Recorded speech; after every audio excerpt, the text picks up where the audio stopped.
Voyager 1 और Voyager 2 ये दोनों ऐसे स्पेस मिशन हैं जिसने हमें ब्रह्मांड के बारे में सब कुछ बताया है। क्योंकि इस दोनों मिशन से पहले हम नहीं जानते थे कि हमारा ब्रह्मांड कैसा है।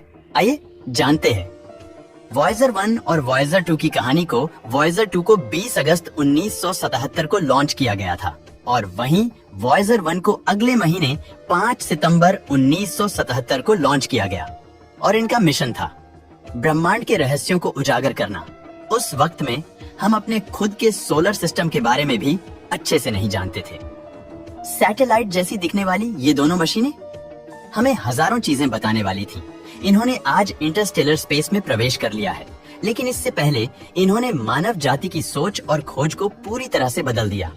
इस लेजेंडरी मिशन ने हमें बताया कि हमारी धरती का चंद्रमा सौर मंडल के सबसे बोरिंग चंद्रमा में से एक है। असली जादू तो जुपिटर और सैटर्न के चंद्रमा पर हो रहा है। इस मिशन ने जिस तरह की जानकारी सैटर्न और जुपिटर के मून्स के बारे में दी थी, इसलिए पूरी साइंटिफिक कम्युनिटी को हिलाकर रख दिया। इन चंद्रमा को ठंडा और मरा हुआ होना चाहिए था, लेकिन यहाँ तो ऐसी एक्टिविटीज दिखाई दे रही थी जिनके बारे में हमने कभी नहीं सोचा था। इस कहानी की शुरुआत होती है साल 1979 से। लिंडा वो साइंटिस्ट थी जिनका काम था वॉयेजर मिशन से प्राप्त हुई इमेजेस को ऑब्जर्व करना। जब वॉयेजर जुपिटर के पास से गुजर रहा था, तब उसने कई सारी तस्वीरें धरती पर भेजी। इन तस्वीरों में जुपिटर की चंद्रमा को और अच्छे से देखा जा सकता था। ऐसा लग रहा था जैसे इंफॉर्मेशन की बारिश हो रही हो। लिंडा को सोने तक का वक्त नहीं मिल रहा था।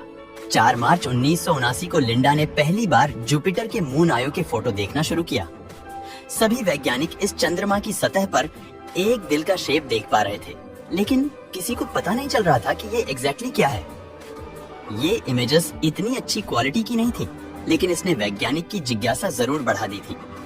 लिंडा को थोड़ा बहुत आइडिया आ गया था कि वो क्या देख रही है, लेकिन बिना ठोस सबूत के वो कुछ भी नहीं कहना चाहती थी।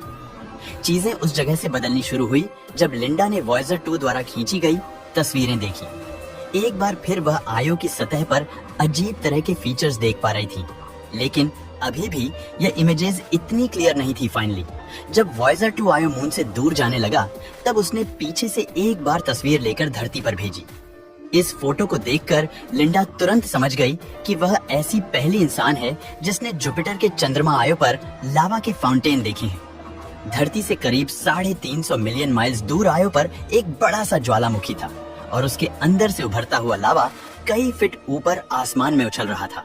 पूरी साइंटिफिक कम्युनिटी अचंभे में आ गई। सूर्य की गर्मी से 500 मिलियन माइल्स दूर यहाँ एक चंद्रमा मौजूद था, जहाँ पर गर्म गर्म लावा फ्लो हो रहा था।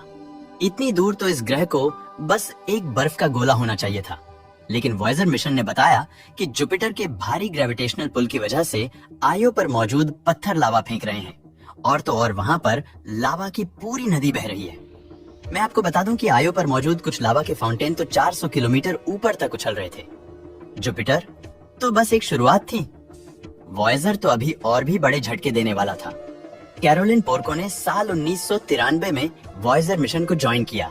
जब वो सैटर्न के चंद्रमा को ऑब्जर्व कर रहे थे, तब कैरोलिन ने कहा कि सैटर्न के चंद्रमा की इस डिस्कवरी ने वैज्ञानिक से भरी एक पूरी बिल्डिंग की श्वास रोक दी थी।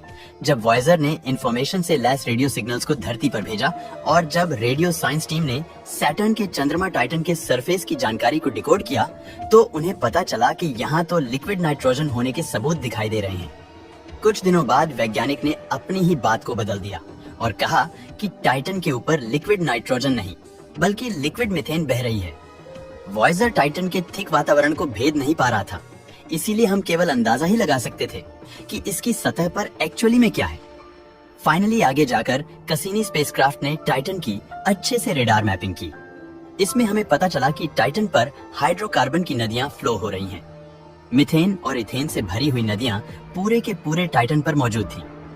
मैं आपको बता दूं कि इन केमिकल्स के बीच जीवन के पनपने के बहुत ज्यादा चांसेस होते हैं, लेकिन वहां जाए बिना हम ये नहीं कह सकते कि इस चंद्रमा पर 2 या उससे ज्यादा पैरों पर चलने वाले जीव रहते हैं या नहीं। टाइटन की डिस्कवरी ने जरूर वैज्ञानिक को अचंभे में डाल दिया था, लेकिन अभी भी एक और डिस्कवरी होनी बाकी थी, जो वॉयेजर मिशन को सच में एक लीजेंडरी मिशन में बदलने वाली थी। और ये डिस्कवरी थी सैटर्न का चंद्रमा एनसेलेडस। जब वॉयेजर ने इस चंद्रमा के फोटोज धरती पर भेजे, तो वैज्ञानिक बहुत ही ज्यादा शॉक हो गए। ये चंद्रमा सूरज से करीब 900 मिलियन माइल्स की दूरी पर था। यहाँ पर तो बहुत सारे क्रेटर्स होने चाहिए थे। क्रेटर्स यानी बड़े बड़े गड्ढे जो एस्टेरॉयड के प्लेनेट पर गिरने से बनते हैं। आप हमारे चंद्रमा पर भी इस तरह के क्रेटर्स देख सकते हो, लेकिन एनसेलेडस की पूरी सतह बहुत ही स्मूथ थी। हमें पता चला कि यहाँ के सभी क्रेटर्स क्रायो ज्वालामुखी की वजह से मिट गए थे। इस चंद्रमा पर लिक्विड आइस फ्लो हो रही थी। किसी ने भी नहीं सोचा था कि एनसेलेडस मून की सबसे बड़ी डिस्कवरी होगी, लेकिन सारे सबूत इस बात के ऊपर इशारा कर रहे थे कि हम एक आइस वर्ल्ड को देख रहे हैं। वैज्ञानिक ये दावे के साथ कह सकते हैं कि सतह के नीचे एक समुद्री दुनिया बसी हुई है और उस समुद्री दुनिया में जीवन के कण या उससे भी बढ़कर कुछ मौजूद है।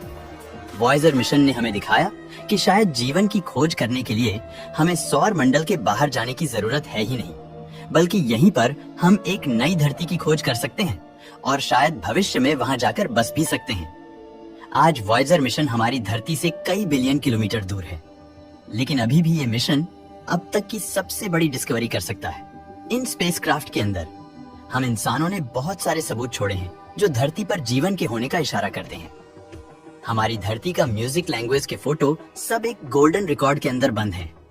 अगर आउटर स्पेस में कोई सभ्यता वॉयेजर स्पेसक्राफ्ट को देख लेती है तो उन्हें हमारे होने के बारे में जरूर पता चल जाएगा और शायद हो सकता है कि हमारी दी गई जानकारी से वो धरती को ही खोज लें।